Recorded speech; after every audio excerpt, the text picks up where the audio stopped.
जय श्री कृष्ण बेटा। गया लेक्चर में આપણે બીજું ચેપ્ટર પૂર્ણ કર્યું જે કેમિસ્ટ્રીનું હતું। બીજી વાત એ ચેપ્ટરમાં લાસ્ટમાં જે ક્ષાર અને ક્ષાર પરિવાર આવે છે એ આપણે આ વિજ્ઞાનનો કોર્સ પૂરો થઈ જાય અને જ્યારે રિવિઝન કરીએ ત્યારે હું તમને કહી દઈશ। અત્યારે એટલા માટે નથી કીધું કે અત્યારે આપણે પહેલું ફોકસ કોર્સ કમ્પ્લીટ કરવા તરફ રાખીએ અને બીજું કે એ ટોપિક કેન્સલ થઈ ગયેલો છે, તમારી આવતી બોર્ડની એક્ઝામમાં પૂછાવાનો નથી, છતાં આપણે એ ભણશું જ, પણ ક્યારે કીધું એમ લાસ્ટમાં રિવિઝન ટાઈમે થોડી ઘણી, જો કે તમને માહિતી આપી દીધી છે ક્ષાર વિશે। આજે આપણે નવું ચેપ્ટર ચાલુ કરીએ છીએ, ચેપ્ટર 11 વિદ્યુત। બહુ સરસ મજાનું રસપ્રદ ચેપ્ટર છે, ધ્યાન આપો તો, નહીતર તો બહુ અઘરું લાગે। વિદ્યુત, જેને આપણે સાદી ભાષામાં પાવર, લાઇટ, વિદ્યુત પ્રવાહ, ઇલેક્ટ્રિસિટી, ઇલેક્ટ્રિક કરંટ,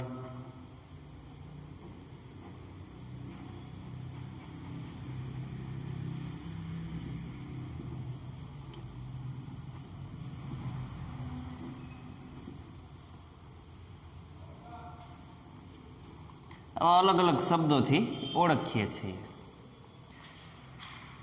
પણ હવે આપણે આ ચેપ્ટરમાં વિદ્યુતને માત્ર વિદ્યુત જ કહેશું।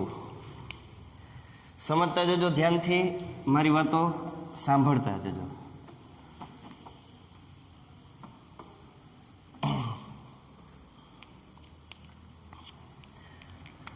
સૌ પ્રથમ તો પ્રોટોનની શોધ થઈ, સાંભળજો ધ્યાનથી। સૌ પ્રથમ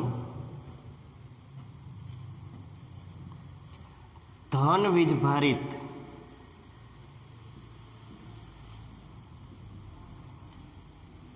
કણ એવા પ્રોટોન, જેને P+ વડે દર્શાવે, પ્રોટોનની શોધ થઈ। ત્યાર પછી સ્થિર વિદ્યુતની માહિતી મળી, એટલે આપણે લખશું વિદ્યુત પ્રવાહની જાણકારી મળી, સાબિતી મળી।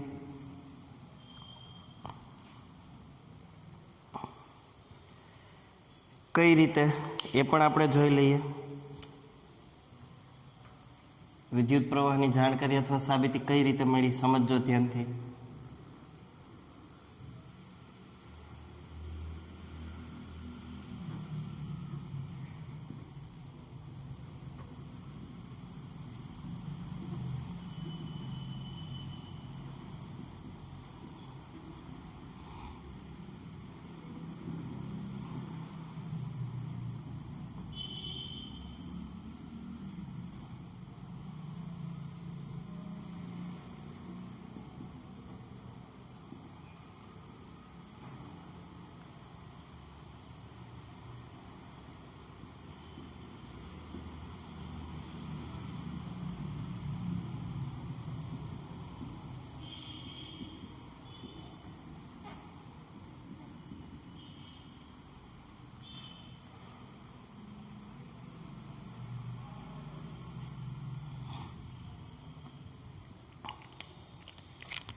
સૌપ્રથમ તો આપણે આ વિદ્યુત પ્રવાહની જાણકારી કઈ રીતે મેળવી પૃથ્વીવાસીઓએ, તો કે જ્યારે પ્લાસ્ટિકના પદાર્થોને અથવા પ્લાસ્ટિકના સળિયાને ઊન સાથે ઘસવામાં આવ્યા અને કાચના સળિયાને સિલ્કના કાપડ સાથે, ફરીથી બેટા, પ્લાસ્ટિકના સળિયાને ઊન સાથે ઘસો, ઊનનું કાપડ લઈને પ્લાસ્ટિકના સળિયાને એની સાથે ઘસો અને કાચના સળિયાને સિલ્કના કાપડ સાથે, કાચનો સળિયો લેબોરેટરીમાં હોય જેને આપણે ગ્લાસ રોડ અથવા તો બીજો એક કાચનો આવો સળિયો જેને આપણે ડ્રોપર કહીએ, એને સિલ્કના કાપડ સાથે ઘસો.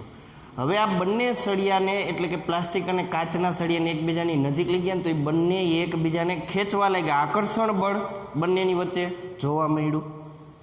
ફરીથી પ્લાસ્ટિકના સળિયાને ઊન સાથે અને કાચના સળિયાને સિલ્કના કાપડ સાથે ઘસી અને હવે આ પ્લાસ્ટિક અને કાચના સળિયાને એકબીજાની નજીક લાવ્યા તો એ બંને વચ્ચે આકર્ષણ બળ જોવા મળ્યું. એ ઉપરાંત સાયન્ટિસ્ટોએ વિશેષામાં અભ્યાસ કર્યો તો ખબર પડી કે કાચના સળિયાને ઊન સાથે ઘસવાથી પ્લાસ્ટિકના સળિયાને ઊન સાથે ઘસવાથી પ્લાસ્ટિકનો સળિયો ધન વિદ્યુત ભારિત બને છે. અને એ જ રીતે કાચના સળિયાને સિલ્કના કાપડ સાથે ઘસવાથી કાચનો સળિયો ઋણ વીજભારિત બને છે. હવે અહીંયા તમે જો આ બંને વિજાતીય વીજભારો છે, ધન અને ઋણ. એટલે બંને સળિયા પર વિજાતીય એટલે અલગ અલગ, એકમાં ધન અને બીજામાં ઋણ, વિજાતીય વીજભારો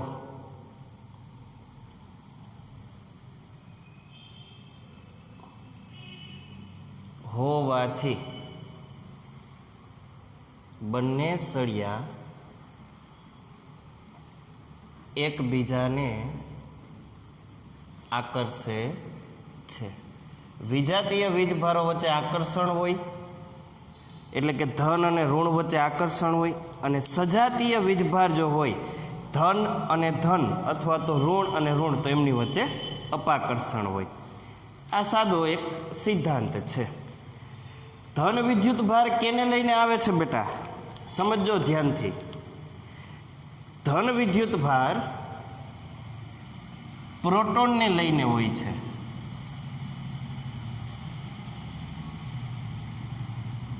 કોઈ પણ પદાર્થમાં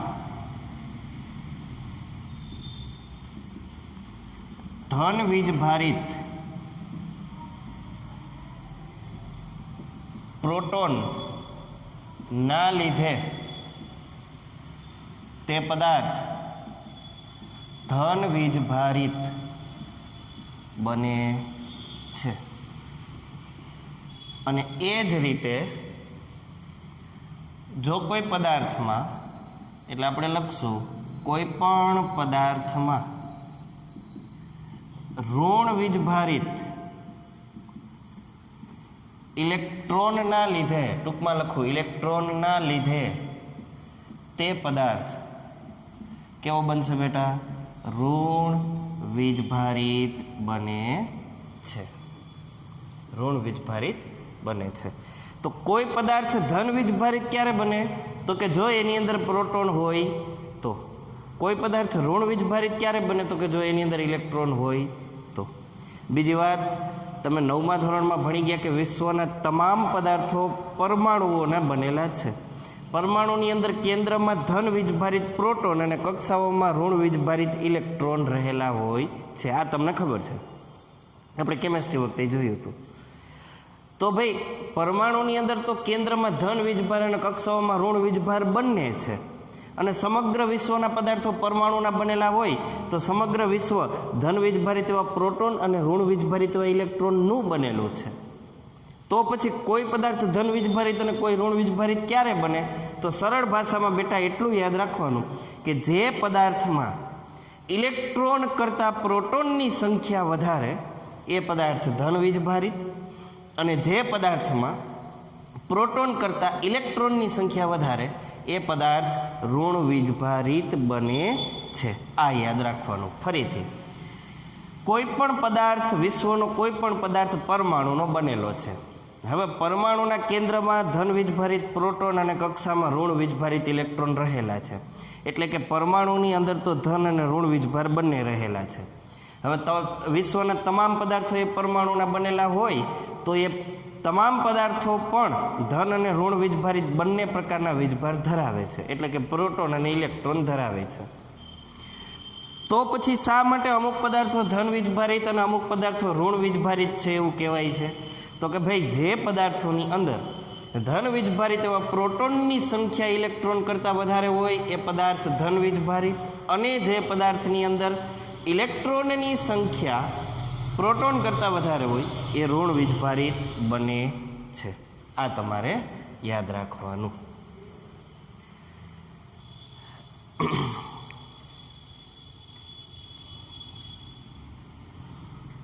હવે આપણે જોઈએ, જે વીજભારની આપણે વાત કરી એને રિલેટેડ તમને ક્વેશ્ચન આપેલો છે. વીજભાર, તો વીજભાર બે પ્રકારના છે, આપણે ચર્ચા કરી એ રીતે.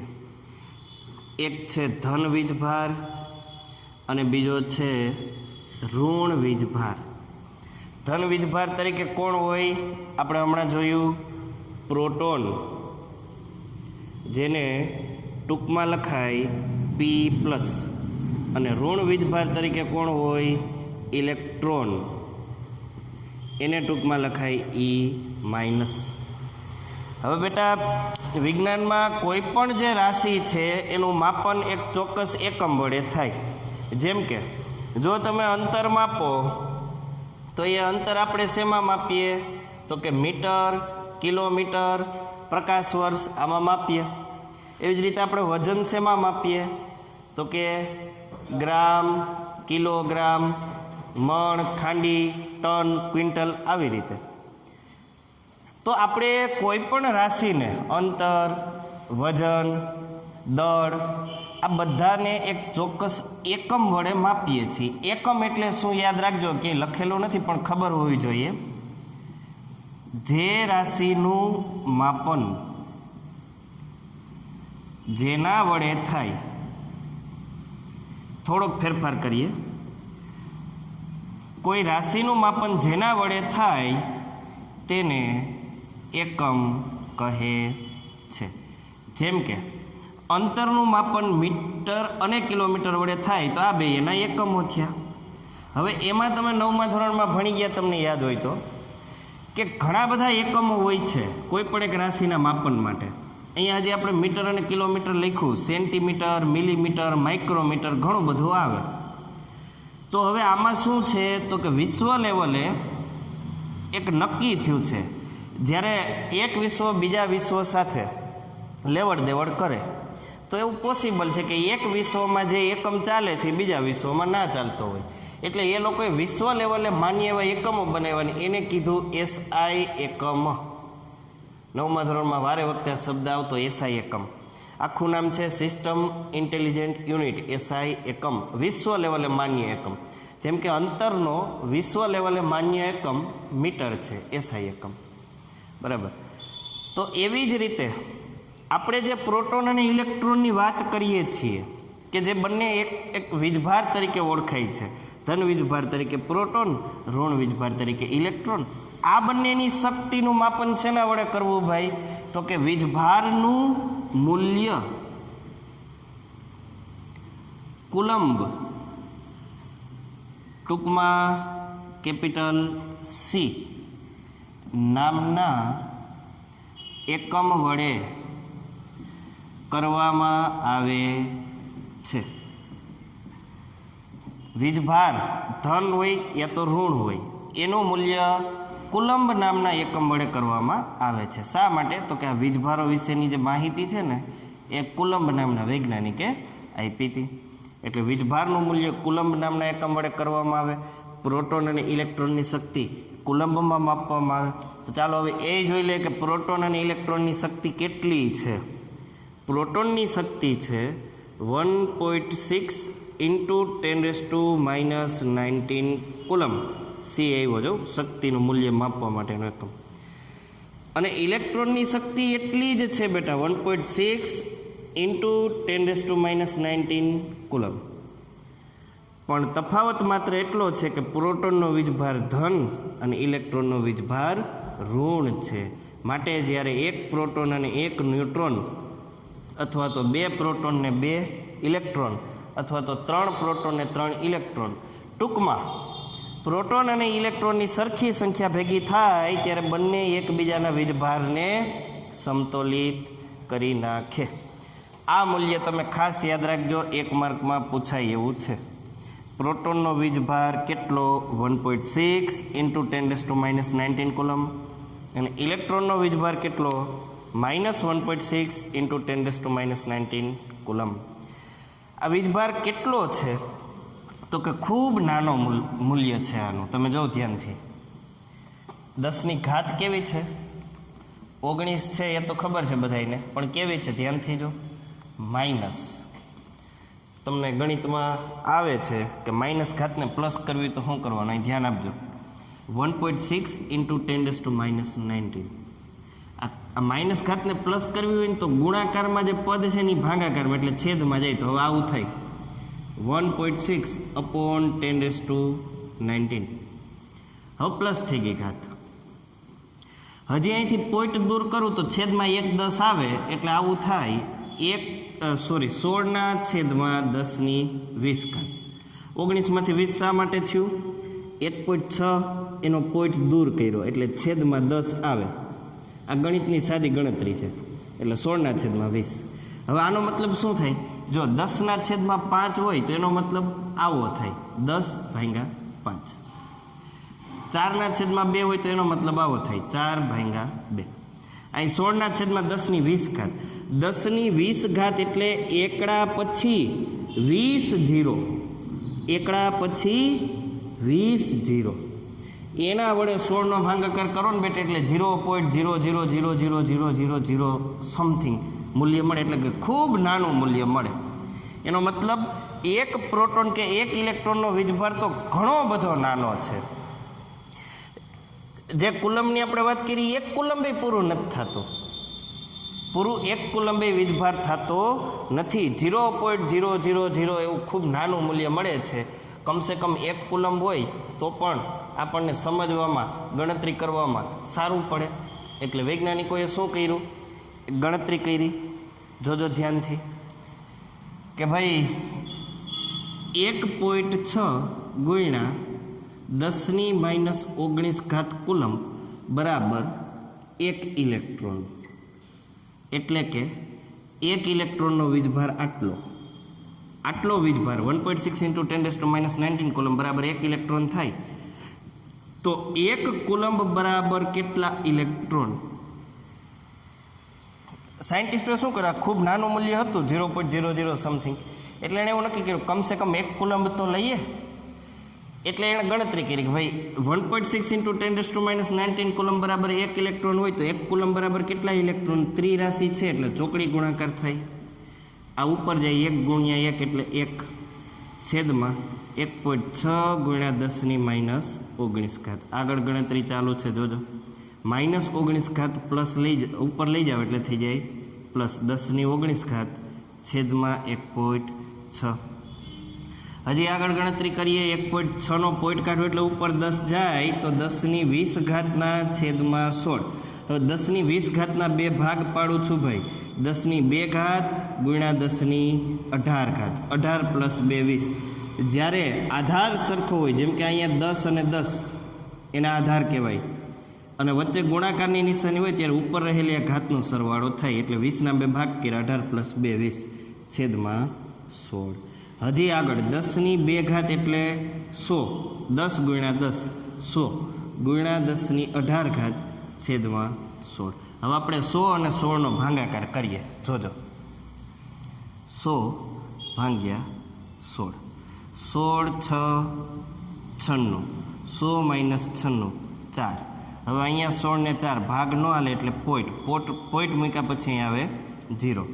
16 2 32, 40 માઇનસ 32 8. એક વખત પોઈન્ટ મૂક્યો એટલે હવે 0 લાગતા રહીએ. 16 5 80 0 0 6.25. અહીંયા એવું 6.25 અને એને ગુણ્યા શું મળ્યું 18. 6.25 ગુણ્યા 1018 ઘાત. આટલા ઇલેક્ટ્રોન હોવા જોઈએ તો 1 કુલમ વીજભાર થાય. આપણે ગણતરી કરી. 1 ઇલેક્ટ્રોનનો વીજભાર તો ખૂબ નાનો છે, 0.00 સમથિંગ. એટલે સાયન્ટિસ્ટોએ નક્કી કર્યું કમસે કમ 1 કુલમ તો વીજભારનું મૂલ્ય રાખીએ. એટલે એણે ગણતરી કરી કે ભાઈ તો પછી કેટલા ઇલેક્ટ્રોન ભેગા થાય ત્યારે 1 કુલમ. એટલે આ ત્રિરાશિ મૂકી કે 1.6 ગુણ્યા 10 - 19 કુલમ બરાબર 1 ઇલેક્ટ્રોન. તો આખો 1 કુલમ બરાબર કેટલા? ત્રિરાશિ. પછી ચોકડી ગુણાકાર અને ગણતરી કરતા ગયા તો જવાબ મળ્યો 6.25 ગુણ્યા 1018 ઘાત જેટલા ઇલેક્ટ્રોન.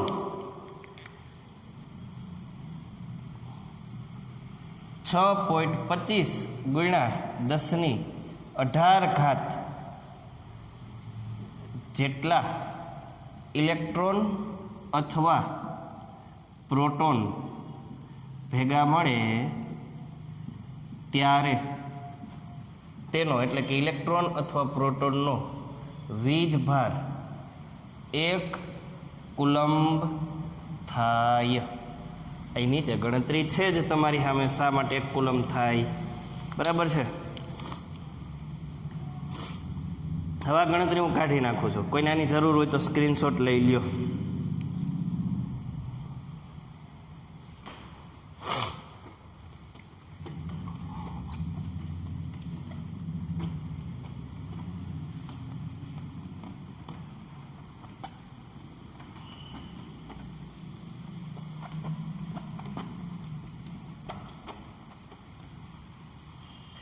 ચાલો તો ફરીથી જો બેટા આપણે જોયું વીજભારનું મૂલ્ય કુલંબ નામના એકમ વડે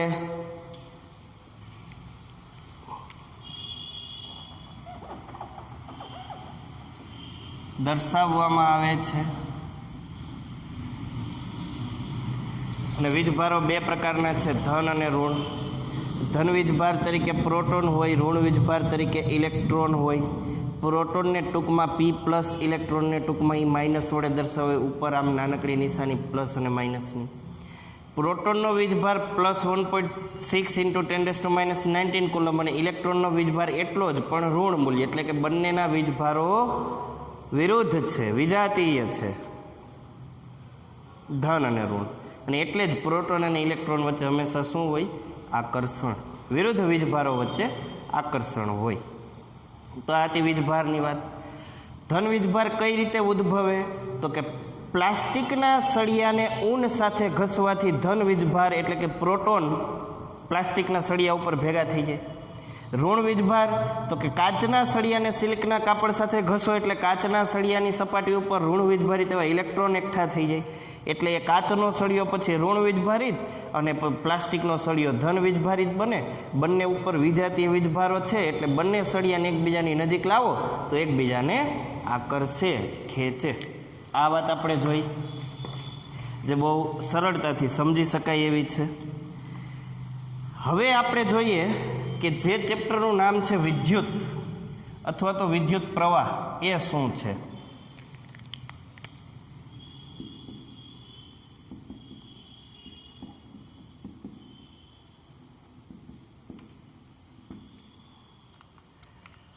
વિદ્યુત પ્રવાહ શું છે? ધ્યાન આપજો. હવે આપણે એ જોવાનું છે.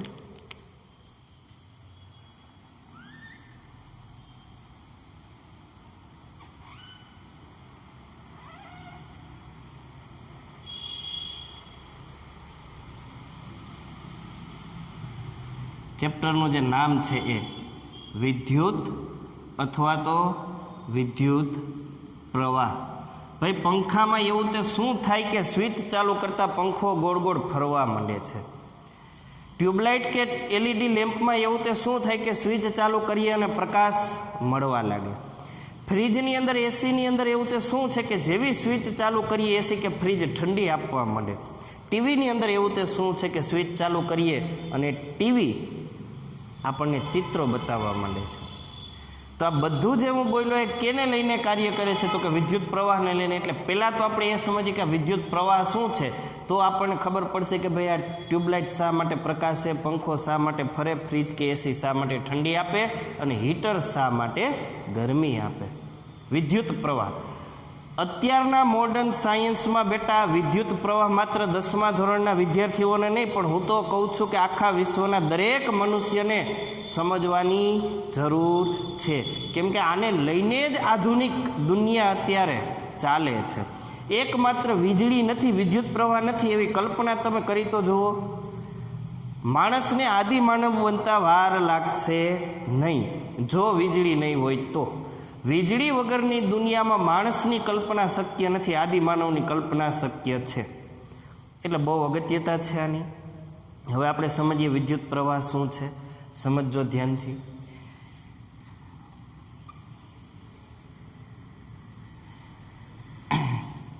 અને કઈ રીતે વિદ્યુત પ્રવાહ ઉત્પન્ન થાય છે?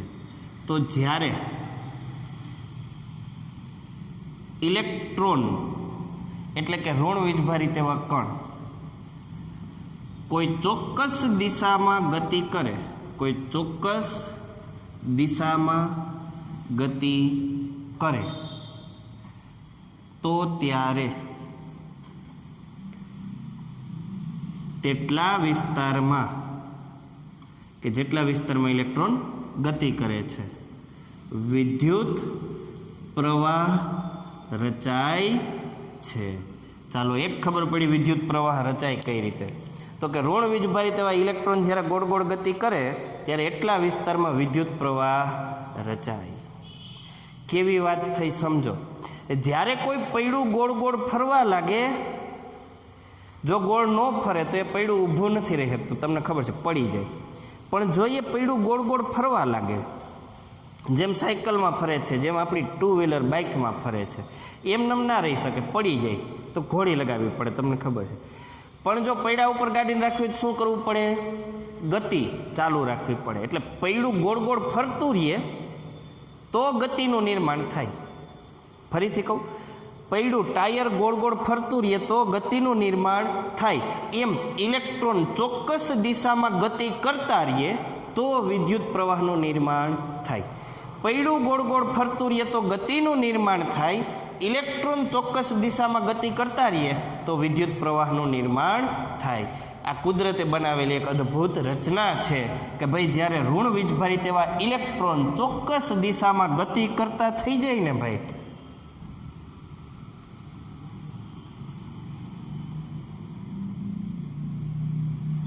માનો કે આ બધા ઋણ વીજભારિત એવા ઇલેક્ટ્રોન છે, એટલે હું લખું છું E- બધાની નીચે. એ જો આ રીતે એક ચોક્કસ દિશામાં ગતિ કરતા થઈ જાય ને બેટા, તો શું થાય? તો કે તો પછી આ જે તાર છે એની અંદર વિદ્યુત પ્રવાહનું નિર્માણ થાય. જ્યારે ઇલેક્ટ્રોન કોઈ ચોક્કસ દિશામાં ગતિ કરે ત્યારે એટલા વિસ્તારમાં વિદ્યુત પ્રવાહ રચાય. તો ચાલો તમને એ ખબર પડી કે વિદ્યુત પ્રવાહ ક્યારે રચાય? તો કે ભાઈ ઋણ વીજભારિત એવા ઇલેક્ટ્રોન એક ચોક્કસ દિશામાં ગતિ કરે ને તો વિદ્યુત પ્રવાહનું નિર્માણ થાય છે. આ ખબર પડી તમને બધાને? હા. તો આપણે જે ચેપ્ટર ભણવા જઈ રહ્યા છીએ વિદ્યુત, એના વિશેની આપણે માત્ર પ્રાઇમરી એટલે પ્રાથમિક માહિતી મેળવી. જેમ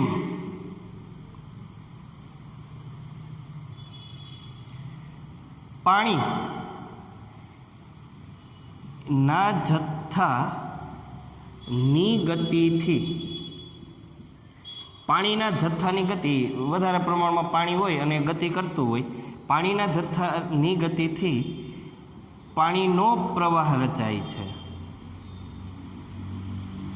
અને જેમ હવાના જથ્થાની ગતિથી, અને જેમ હવાના જથ્થાની ગતિથી હવાનો પ્રવાહ રચાય છે, તેમજ સેમ કન્ડિશનમાં ઇલેક્ટ્રોનના પ્રવાહથી ઋણ વીજભારિત એવો કણ ઇલેક્ટ્રોન એ ઇલેક્ટ્રોનના જથ્થાના પ્રવાહથી ઇલેક્ટ્રોનના નહીં પણ આપણે શું લખશું